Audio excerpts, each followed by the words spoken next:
Hello, all you fine feathered individuals. It is League Unlock. Eric and Mark here with you guys. It is the final day of group stage or rumble round action from MSI 2021, and it was supposed to be the day, the build-up, the slow build-up, all the way to the final game, number 6, for a potential tiebreaker.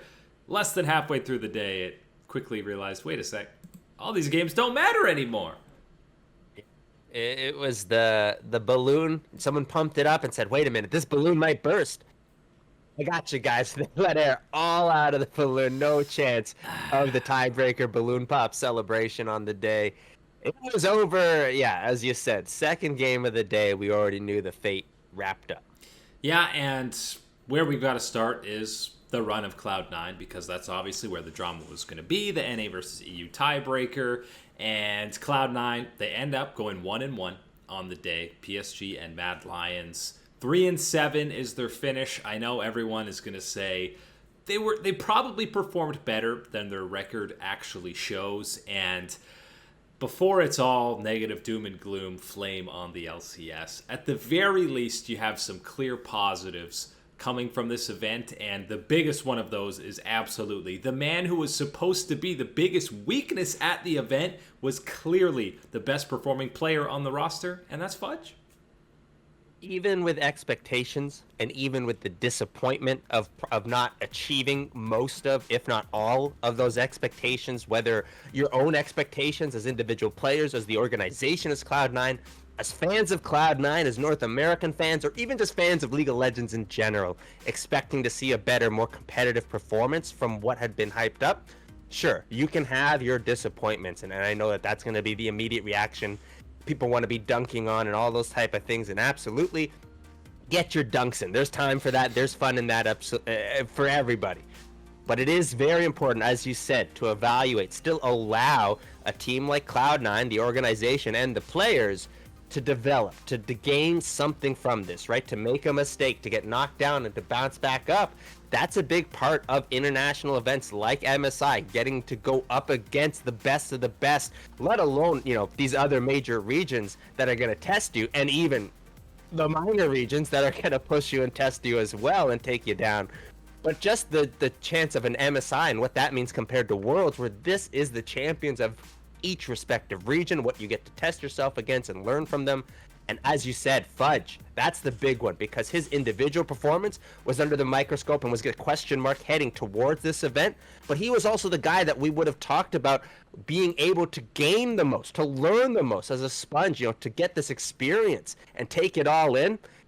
And he absolutely did that and then some for Cloud9. Remember, there was a stretch in the spring split where he was fully on tank duty. They seemed afraid to put him on anything that had any type of skill ceiling to be put on. Well, after the Aurelia game against Mad, I know that was a meaningless game. The couple of Lee Sin games where he absolutely dominated, they should be going out of their way to put drafts around Fudge in the summer split. Absolutely. Moving forward, this is a major thing, a major development and progress for Cloud9 as this 5-man squad and what they're able to accomplish for this year. Remember, last year Cloud9 denied the chance with MSI being canceled to get these type of lessons, to take these beatings on the international stage. Seems like Blabber could have used that last year.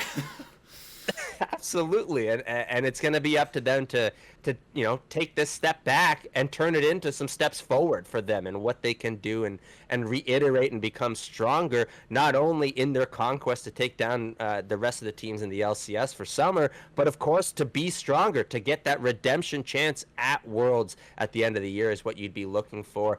You mentioned it, and even in this event, there certainly were some mistakes, some bad plays from someone like Fudge, but he's an 18-year-old kid. This is going to happen, guys. This is a part of the progress. And to see the positives that you did at this event, to get the experiences that you did at this event, it is only good news for someone like Fudge, and good news for someone like Fudge and his progression, his development, and the speed of it is only major good news for a squad of Cloud9. It's all gravy seeing Fudge perform at that level. The big problem with Cloud9, well, number one is the inconsistency when you have them playing like they do against Pentanet and then playing so well against RNG. On a single game basis, the swing of power level that they're playing at is obviously something you cannot have for Worlds. But Blabber and Perks, and even at times Sven, we're talking 2-time MVP for Blabber, and the history, one of the 2 greatest Western players of all time in Perks, did not expect them to be the biggest underperformers on this team. Yeah, and that certainly is something that you can have your individual performance criticisms for this event and evaluations on what you see and what you were expecting, what you should be able to expect from players, let alone, I know people always love to throw around the salary figure, and sure, that's varying degrees of validity. But even just as far as what you should be able to expect, given the level of performance, what a player is and how you should be able to evaluate them. When you're looking at Cloud9, when you're looking at Blabber and specifically Perks as well, those are 2 that you would have to look through the majority of the event to feel like, we should have seen more. You should have seen more dominant performances, more exciting performances, more pop-off from these 2 players. Perks, you got the slightest taste of it. It's like getting, I want to say, an Italian soda, right? It's that sparkling water, and you just get a little bit of the flavoring in it. And then you drop it, and it shatters on the ground. Oh, no. That is the Cloud9 treatment, or maybe even the Blabber Scuttle Crab treatment on the way things went. Scuttle but tastes so good. When we evaluate, when we talk about, getting that redemption chance for Worlds, you're looking at these players have to be able to perform at a more elite level for this squad, given what they have proven of themselves domestically. For someone like Blabber to step on the international stage, there needs to be more of a resemblance of that. And then individually, when you're talking about superstars with Perks and Sven, to a lesser degree in the bottom lane, those are 2 players that need to be able to provide you more, outstanding levels of outstanding performances, and they simply did not give you that at this level of an event. And unfortunately, you can focus individually on Perks as a solo laner, sure, but in the Sven conversation, you can't be looking at your partner in that bottom lane and be saying, okay, well, as a duo, we got to do better, something else I can play off of. Because Vulcan was fantastic by almost every measure. Individually, when you're looking at the performances, I think it gets lost a little bit with some of the hype and excitement, given what we didn't expect from someone like Fudge in the top side and what he did deliver. For me, it really is the star of this Cloud9, MSI, as dim as it might be, was Vulcan's performances as a support. And it's easy, or maybe it's, just self-diagnosing something to make yourself feel better after this, for NA fans to say, well, there's these positives, we can grow and be better for Worlds. But at a certain point, guys, this is insanity. It's literally insanity, expecting different results, because this is... Do you remember in 2017 when NA versus EU was still at least a conversation? It hasn't been a conversation for a long time, guys. Well, how would you think it would be for Riot to float the idea of a Rift Rivals between North America and Europe now? It'd be laughable. They're not rivals. It doesn't make sense given the level of performances and let alone the results that we have. The LCO, the new Oceanic League, that's the new Rift Rivals, NA versus them. Oh my God, absolutely. It's a better fit. And to think, the amount of time that we've been covering this game specifically as a, TV show, as a channel on YouTube, we've been looking at the positives and thinking back, and it's, okay, well, you got Cloud9, you made it to the semifinals of Worlds, and then, then we had Team Liquid getting to the finals of MSI, and they slapped around by EU. Who's always slapping them 3-0? Yeah. So not only do those end unfortunate, there hasn't been anything to match that, really, in recent record. And the problem is the amount of talent that is here, the amount of money that's invested in this infrastructure, these stars that are here. There is no excuse that you have not been able to either match or challenge these levels of accomplishment as a region. Some people were saying at this event, when you get Pentanet on the schedule, it's kind of like a build-you-up game. You get your confidence back, you end the streak. Well, that's what Cloud9 is about to get for an entire split in summer, going back to the LCS. The LCS is like the Pentanet of MSI. You go there, Blabber, pick up another MVP. You say, yeah, okay, we're good again. Let's go to Worlds. Slammed down again. It's a pattern as old as time now. Yeah, and so that's where I understand there's going to be the immediate reactions and the meme reactions of the community, but it is important to still acknowledge and give credit to the positives and the lessons that can be learned for Cloud9. But that does not mean that you have to ignore that you can't feel the pain, you can't feel the anger at the disappointments, the underperformances, the inconsistencies, and at the end of the day, a 3-7 record still cannot be deemed as acceptable for a region that is, until we have a separate classification, a major region. They're a medium region. You got a major, a minor, absolutely, and a but unfortunately in Riot's books it's still major. A minor major. We'll just hybrid the two of them together. There were actually other games though today that did have some implications. There were some good matches that had a big meaning, starting with the RNG versus Mad one, which kind of set this whole thing in effect, where Mad gets the upset against RNG, and okay, none of these other games really hold much stake for the rest of the day, but this was a impressive win for Mad Lions, not only because it was just the third loss for RNG at the tournament, but it was pretty clean, pretty controlled, and RNG never really had a chance to get back in the game. And I think that there's two important things to take away specifically from this match when you're looking at both sides. And firstly, I want to focus on the positive on the Mad Lions side, right? The victors getting this done and stepping up to the plate, which matters really when you're looking at it. And of course, in the grand scheme of things, locking in that spot, to move on for the best of fives, absolutely, that has value. And on the day. But I just mean when you're overall evaluating the Mad Lions, every individual player and their performances throughout this Rumble stage, getting this step up, what they did as all 5 members, let alone a couple of individual members stepping up and making sure that there was some big pain on the side of RNG. This was necessary, I think, for a lot of people in the community to feel that, that can be convinced really to buy in for the Mad Lions and the challenge that they might be able to provide in a best of 5.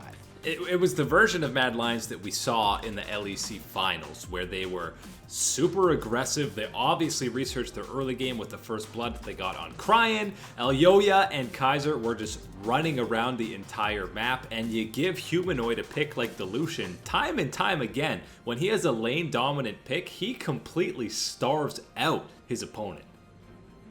And it was certainly a pleasure to watch in that regard. But on the negative side, right, to be a bit of a downer, what we saw here, I think that this is some of the weaknesses in RNG that people have talked about. Some of the bad drafts that you might have seen, some of the greed or arrogance that you can see sometimes with how they play and look at opponents. No split push, no win. Match, yeah, exactly. This is the match that I would put in a good evaluation of that one. And so for me, I think that this does confirm some of the weaknesses that you can see in a team like RNG, right? They were never, even with what we knew about the play-in stage, even seeing them at 8-0, right? Is completely misleading, knowing that the level of talent that they played, but knowing the weaknesses and mistakes that they would be making. And good on the Mad Lions for, as you said, doing their research to make sure they took advantage of it early. And then the individual performances from someone like Humanoid dominating throughout the laning phase and later into the team fights. Major difference maker and a major victory for the European region. Yeah, and we've seen Humanoid do that against pretty much every mid laner at this tournament, not named Showmaker. We'll give him that because pretty much nobody's styling on Showmaker like that. But things did start off better for RNG. They kicked off against Damwon in what was kind of a battle for first place. Even though RNG ended up winning this match, they still didn't end up getting first, with a 8-2 final record for Damwon. Both losses coming to RNG, but they still finished first above them. Yeah, and I think for a lot of people, this is where we start to talk about the actual formatting of the Rumble stage, and right, getting into this new one where how we had the play-in stage and best of one. It's best of one again, and it's just been best of ones all the way through. And that's where I think you can start to have some examinations and criticism on the format and wanting to put in either some best threes, switching it up. I think that would be there's fix room for improvement for sure. Yeah, because when you do look at the situation that we have with these head-to-heads from RNG and Damwon, and yet not having it reflect at the top of the standings with the records, I think that would be something that would be fixed with the different scheduling or format. RNG, stop dropping games to PSG, Mad, and Cloud9, I guess is the big thing you would say. But again, I don't know if this really has any mental effect on Damwon or RNG, but assuming these guys do meet in the finals, having a 2-0 head-to-head against them in the group stage, that's something that'll probably honestly just be firing up somebody like Damwon even more, but at least RNG can look at the tape and say, what did we do right that worked in these games? Because both games were close, no question that they played, and Damwon had chances to come back. This game, Gala just got so disgustingly ahead. He ends up getting caught out once and almost throws the entire game. But Gala through this whole group stage has been incredible. To me, there's only two ADCs that you'd want to be talking about through this group stage and what they've been able to do. Gala, absolutely. That's the name that keeps coming up. If you're talking about RNG, I don't care if it's RNG or if it's the rest of the LPL and you want to talk about ADCs. Gala has got to be a name you give some respect and honor to from what he's been able to do, and especially his improvements that he's made over the last 2 years specifically have been very impressive. And then Dago, my man Dago on the PSG. sub. And what we're going to have to spend some more time later in this week diving into some of these performances and the players. But specifically to me, Dago, the journey that we've been on, knowing as a replacement, and then that first game seeming very much on the wrong page of the communication with everybody else. Unified is about to get Tom Brady. He's about to get Drew Bledsoe. Everyone's finished the book. Everyone's finished the page. It's wrapped, sealed, and done for PSG. They are looking even better than they did with Unified, with Dago, and the luck that they have with subs is continuing. That's what I mean. Unified sitting at home. I'm making sure I'm texting my teammates every day. Great game, guys. Remember, I'm still on the team. Oh man, yeah, guys, don't forget about me. I'm still here for the summer split. But yeah, Dago has absolutely looked incredible. And with that now, we're going to the semifinals. We've got the Final Four, and Damwon, as we mentioned, finished first. They had a few-hour window to choose who they wanted to play in that first round. They took about 5 minutes and said, Mad Lions, give us to them. You just hyped them up as Dago. I'm not shocked whatsoever that they chose Mad. I can promise you that it was going to be a 2-minute decision before Mad took down RNG today. You had an extra 3 of deciding, Humanoid was popping off, and but then you realize that, well, the other side is PSG, and that's really, to me, the evaluation. This isn't about, calling Mad Lions weaker, easier opponent, whatever, to some degree. None of the 4 teams are easy. That's it. Right. Obviously, when you're at this point, clinching in, sure, that is a good evaluation.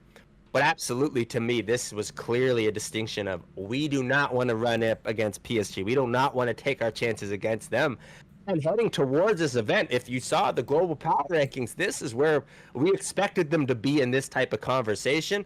But even the level that they're performing at, and then again, under the circumstances that they're performing at, you have to do nothing but tip your cap to PSG and what they've done. And to be the team that people want to avoid to this next stage, that is that next level of respect. And I think they have a legit chance to beat RNG in a best of 5. They're still going to be the underdogs.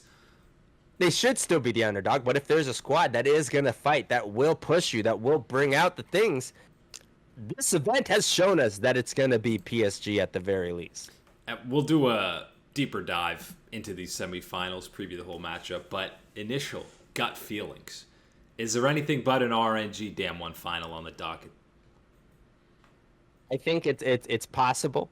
It's very possible, but again, I wish I could tell you otherwise, the EU faithful. I'm really banking on PSG. I think that one, again, is where we're going to see some fireworks.